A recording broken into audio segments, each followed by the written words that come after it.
sampaikan, ada satu soalan sering saya terima lewat SMS, BB, lewat telepon. Masalahnya sering saya menerima laporan dari jamaah, terutama ibu-ibu, termasuk juga dari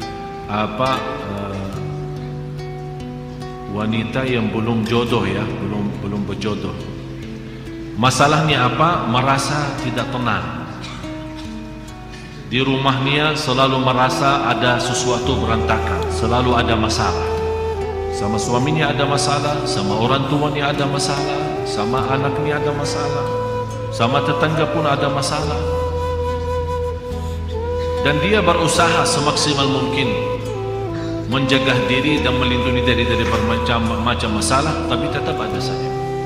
Atau dalam dirinya sendiri merasa tidak tenang, ada was-was, merasa ada tergoda, ada gangguan, ada makhluk halus, ada bermacam-macam. Kira-kira apa obatnya untuk menyelesaikan masalah? Saya berikan, dan ini obat insya Allah bermanfaat untuk semua. Tak usah panggil Habib, tak usah panggil Syekh, tak usah panggil Ustaz, tak usah panggil tukang dukun, tak usah panggil siapa-siapa. Anda sendiri laksanakan. Akan Allah subhanahu wa ta'ala merubahkan rumah kita insyaAllah menjadi tenang, adem, enak. Yang pertama,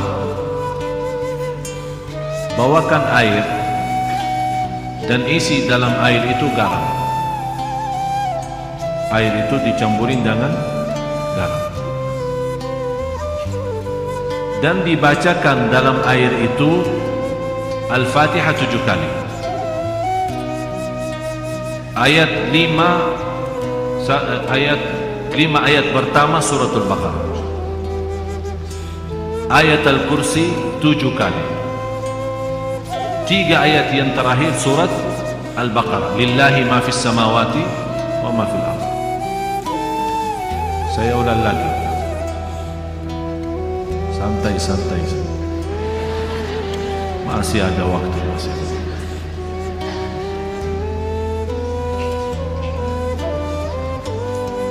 Air isi dengan garam dan dibacakan dalam air Al-Fatihah 7 kali. Yang kedua, 5 ayat pertama 1 kali. Dari Alif Lam Mim sampai wa ulaika hum al-muflihun, 5 ayat. Yang ketiga, 7 kali ayat Al-Kursi. Yang keempat, 3 ayat yang terakhir suratul Baqarah. Lillahi ma fis samawati wa ma fil ardh wa in tubdu ma fi anfusikum sampai selesai.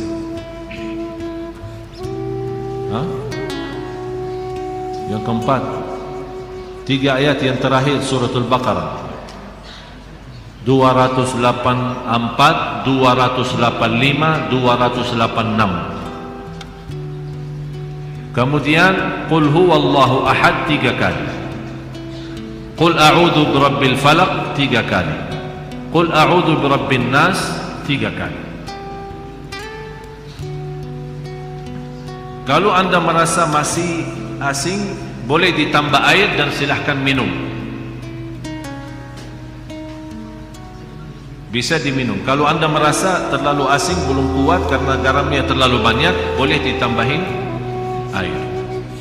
Ini satu untuk minum. Jelas? Yang kedua, bawakan emper besar, isi air dengan garam. Ini untuk mandi boleh.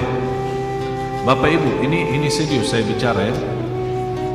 Insyaallah Anda coba, insyaallah semua masalah dalam hati, dalam perasaan, dalam jiwa, dalam fikiran insyaallah selesai. Emper besar, isi air dan campur dalam garam. Bisa bagi mandi. Ayat yang dibaca sesuai ayat yang saya sudah kasih tadi. Boleh. Bagaimana cara bacaannya? Bacaannya habis Anda baca, tiup dalam bukan meludak ya, tiup saja. Tiup 3 kali boleh, 1 kali boleh, tidak masalah.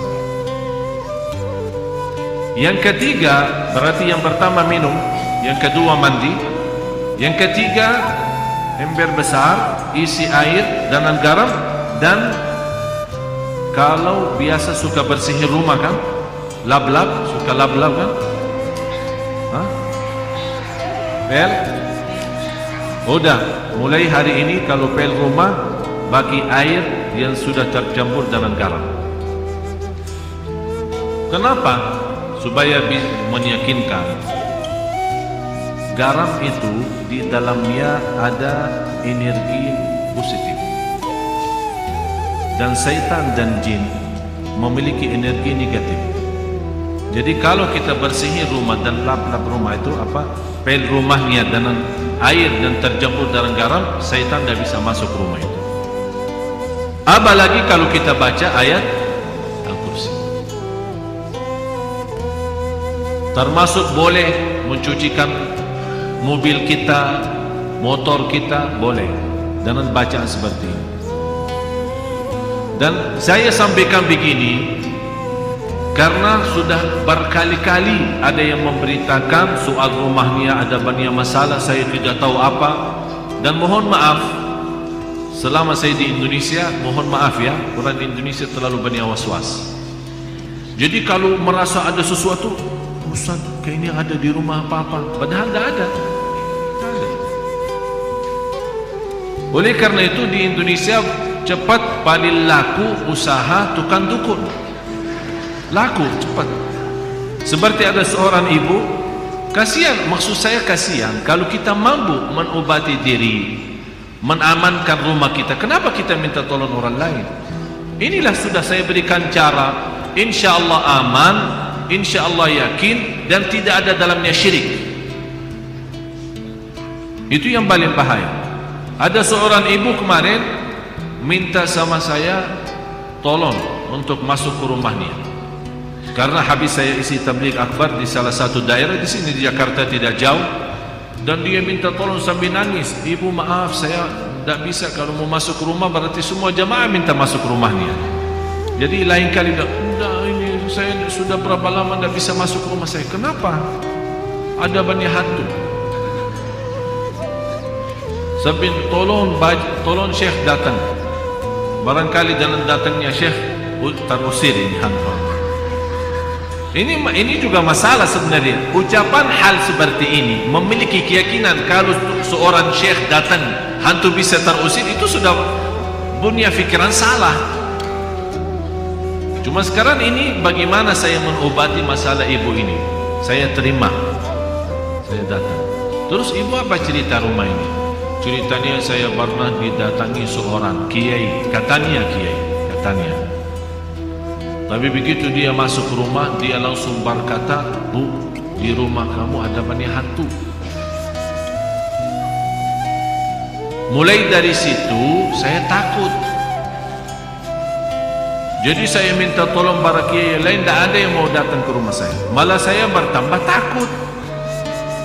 Akhirnya ada seorang dukun yang mau bantu, tapi dengan syarat dia mau membacakan apa, saya tidak tahu mau baca apa. Setiap satu ekor jin keluar 250.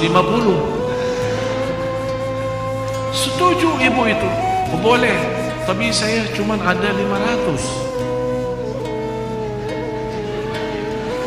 Udah, saya bantulah, saya masuk dulu, saya mau lihat berapa ekor ada. Masuk tukang ini apa namanya, dukun itu habis baca-baca apa, alhamdulillah ibu tidak banyak, cuma 5 aja. Jadi saya baca-baca keluarin 2 karena ibu mampu bayar 500. Kalau nanti ibu sudah sanggup lunasin lagi, nanti saya datang lagi usir yang tersisa. Dan kasihan ibu percaya. Sampai sekarang dah mau masuk ke rumahnya, sampai saya ketemu dan disuruh saya masuk. Jadi ibu sekarang yang tersisa cuma 3 ya. Karena katanya 5 kan, yang terusir 2, tinggal 3. Terus ibu mau bayar ke saya berapa? Tidak apa-apa, saya ikhlasin, tapi yang penting bantulah. Udah begini aja, saya masuk, ibu tunggu di luar. Kalau dengar suara saya berteriak, berarti saya lagi berantem sama mereka. Terus saya masuk. Begitu saya masuk ke rumah, saya panggil ibu sini. Baru masuk ya, saya jujur saja tidak lihat apa-apa. Bu, saya sudah periksa rumahnya, aman. Begitu saya baca Al-Fatihah, kaget 3 jin itu keluar lari. Padahal tidak ada jin, tidak ada apa-apa. Terpaksa saya bohong supaya menghilangkan keyakinan dia yang sudah cukup parah, sudah lama. Alhamdulillah, baca 1 kali bu, sudah hilang semua. Terima kasih Syekh. Berarti aman sekarang, tidur.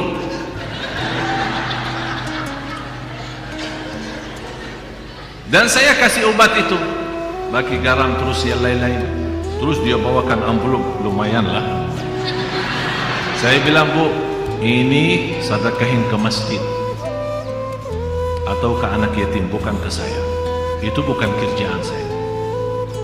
Sekali lagi ibu, jangan percaya dukun dan sihir. Yakini. Alhamdulillah, habis itu beliau rutin baca suratul Baqarah, dan alhamdulillah nyaman, enak. Malah sekarang rumahnya selalu ramai, pengunjung datang silaturahim banyak. Dan sebenarnya masalahnya cuma was. Tapi was-was 90%. Sejarah medis pun 90% sebabnya penyakit manusia adalah was. Yang terakhir, kalau ada garam batu, kan ada garam apa namanya? Bukannya sudah tahu lah. Terus itu kalau bisa dibakarkan di atas arangnya. Kalau ada arang, ya, ditaruhkan garam itu, kemudian dicampur dengan habbatus sauda. Apa bahasa Indonesia habbatus sauda? Tinta hitam ya? Tinta hitam ya? Hah? Udah habbatus sauda, semua sudah paham. Dan insyaAllah dengan asapnya, subhanallah, kalau kita coba jangan takut, akan pertama akan apa istilah, meludak ya, ada suara keras ya. Jadi jangan takut tuh dibom rumahnya, jangan takut. Ini insyaAllah dengan suara ini, subhanallah, jin dan syaitan semua lari, tidak kuat. Dan insyaAllah apa yang saya sampaikan ini insyaAllah bermanfaat banyak. Ini semua Bapak Ibu ikhtiar. Tapi semuanya harus kalbu kita yakin kepada Allah Subhanahu wa ta'ala. Dan itulah Allah Subhanahu wa ta'ala memberikan, kata Rasulullah SAW, Allah menhalalkan bermacam cara obat, silahkan, kecuali berobat dengan cara syirik, tidak boleh.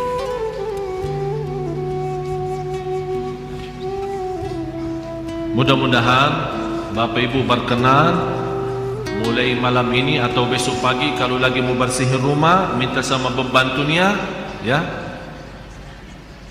rumahnya itu pakai air sama garam. InsyaAllah dijauhkan oleh Allah SWT dari godaan, dari penyakit, dari bahaya waswas, dari jiwa tidak tenang. InsyaAllah semua bisa diatasi dengan izin Allah Subhanahu